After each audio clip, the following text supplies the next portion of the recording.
Good afternoon, everybody. It's Melanie coming to you from the Outer Banks, North Carolina, in the Publix parking lot, because I was inspired to give you a message in the Publix parking lot. And today we got some news that really crushed the spirits of my kids.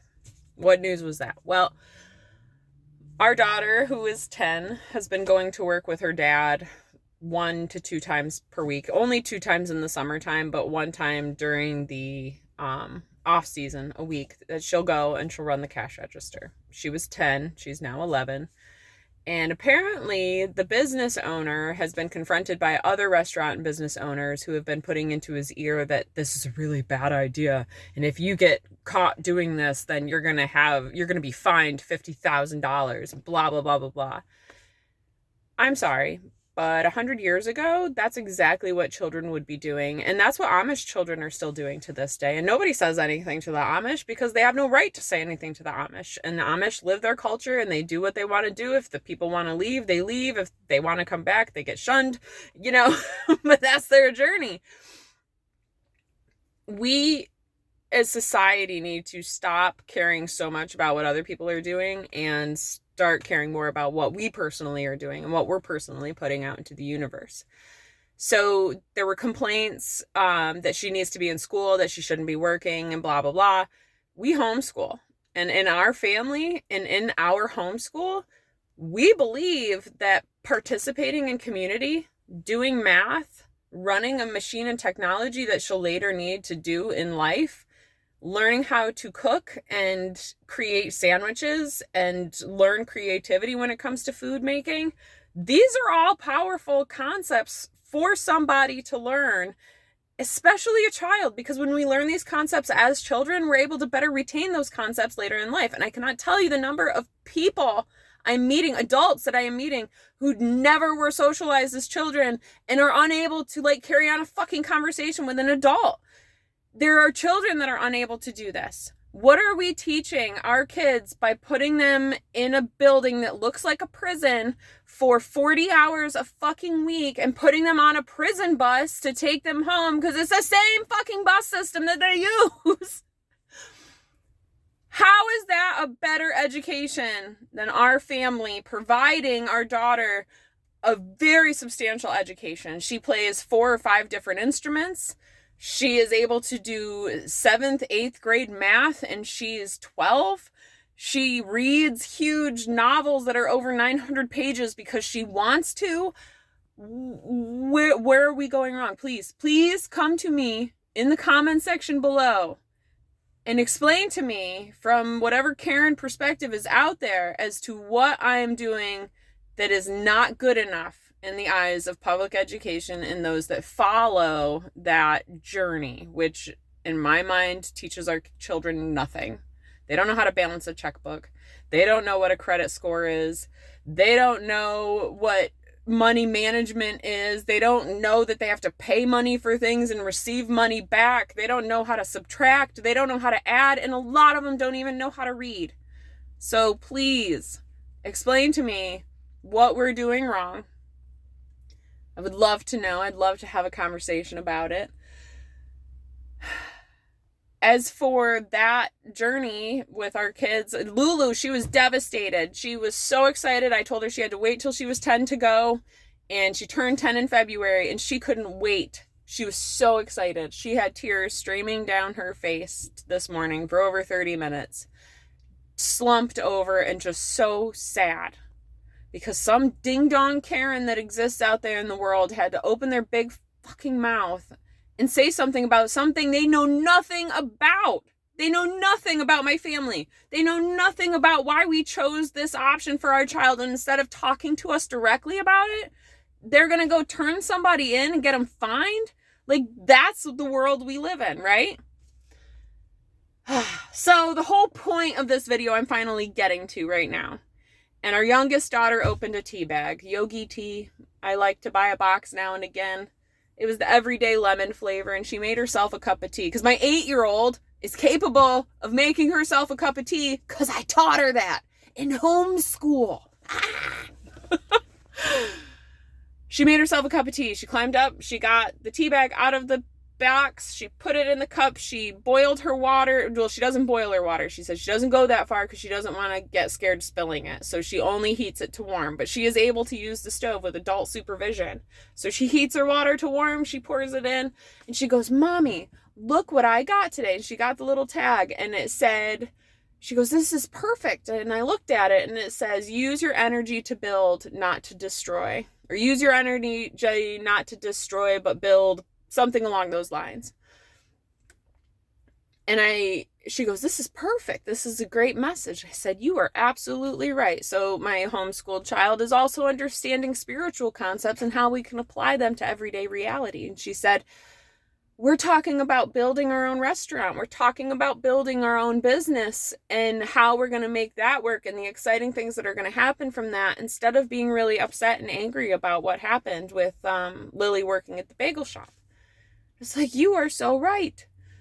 So we are now not only manifesting a farm, and I have more news on that, so I have to give you guys the update, but it's not going to happen right now. We are manifesting a farm. We don't have to do it in 30 days, but it is happening, and it's going to be called the Lucky Bunny Farm. Ha! Because my horse's name is Lucky, and then there's bunnies sometimes. Blah. I don't want to talk about it. There's bunnies.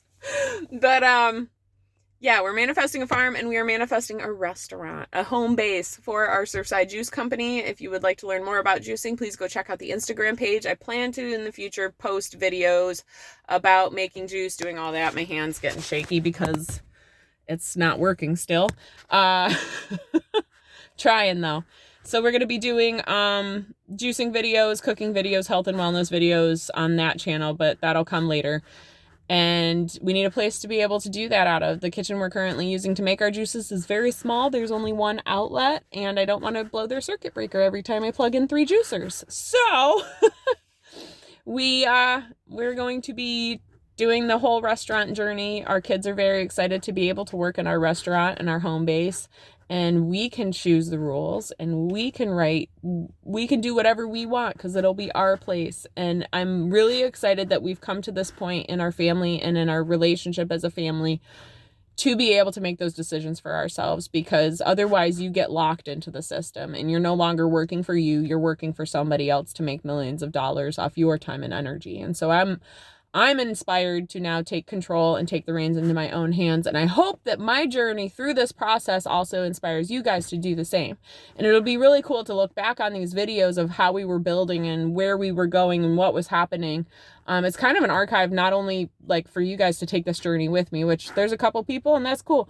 Maybe one day there will be more, and I hope that there's more, and I'm manifesting that there's more, because I feel like this knowledge is power, and it will change your life if you allow it to.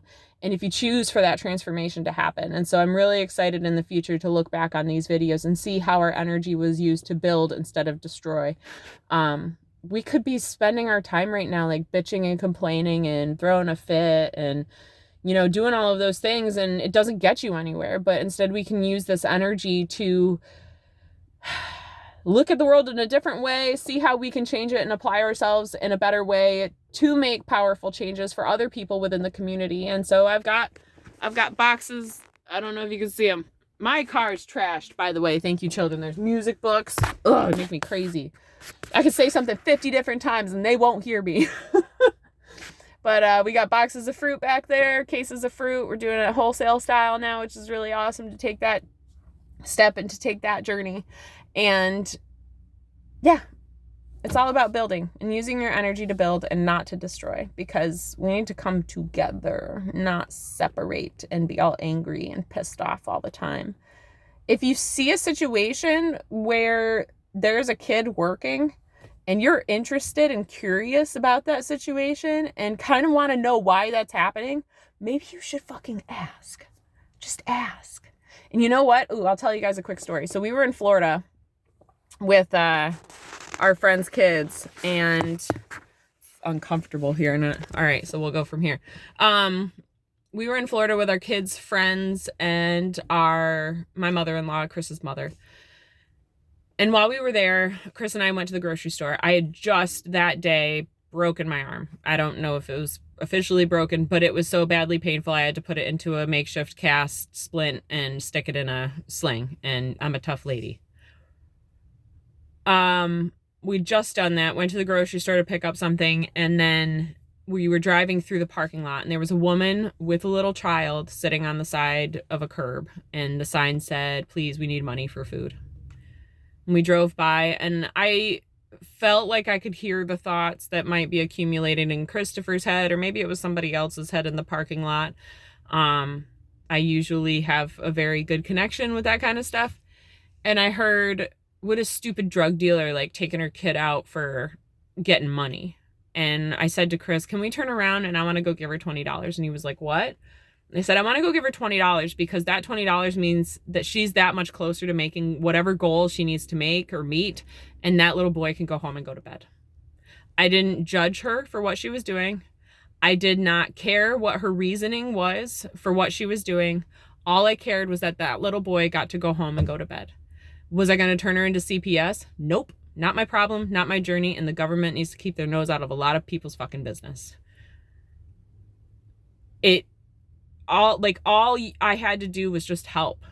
And so maybe if those people in the line were like, oh my God, they're so broke, they have to have their daughter working to make money for them, blah, blah, blah, like whatever shit that they had in their head, if they just asked, like, hey, why are you here? Lily says that she gets asked that question 20, 30 times a day. She explains herself and people are like, wow, that's great. What a great concept. Because we know it's a great concept. Kids should be taught real life skills instead of sitting in a classroom learning about fucking Christopher Columbus, which was a big fucking lie. The whole thing was a big fucking lie. People understand, but that's because they asked or they inquired. And if you're really that upset about it and you really think that we're that poor, give us your money. We'll gladly take it and you can donate to us so that she could go home quicker. But she doesn't want to go home.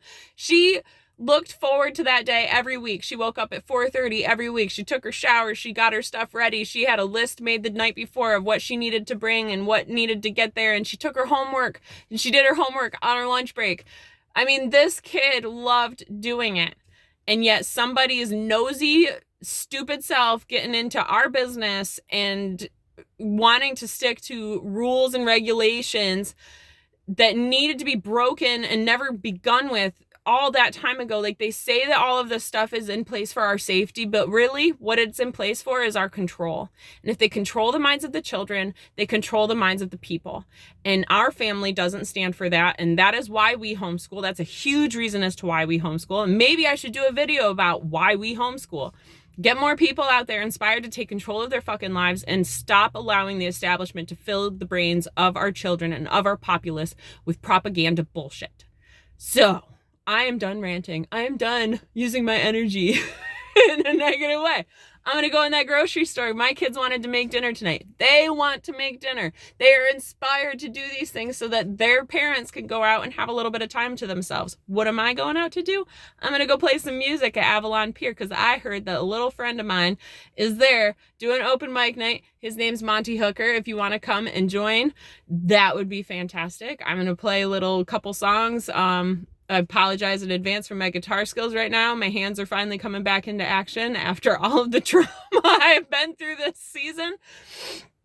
And so my fingers aren't as strong as they were, but hey, that's life. My voice is still working great. And yeah, they're going to make dinner. They're making breakfast for dinner. They're super excited. And I love my family and I love the journey that I'm taking. And I love that I get to choose what happens with my family. And I love that my kids are learning way more than they would ever live in an establishment that doesn't care about them, that only cares about control. So sorry, not sorry. I said it. If you work as an educator, I apologize if this is the first time that you're hearing this information, but it's no longer what it was in the past. Being an educator, you are basically a dictated robot controlled by the puppeteers of the elite that stand above all the governments. Yeah. All right. So much love, so much peace, so much namaste. Hasta luego, my friends. And I hope you guys find a way to have gratitude and happiness and joy in your day, no matter what's happening. And if you can't find it in your immediate surroundings, go look outside and find a motherfucking tree, because those trees got some awesome energy and they just want to give it and they just want to love us. So go find your trees, go find your love, go find your nature. Yes, get out there. All right, adios, my friends.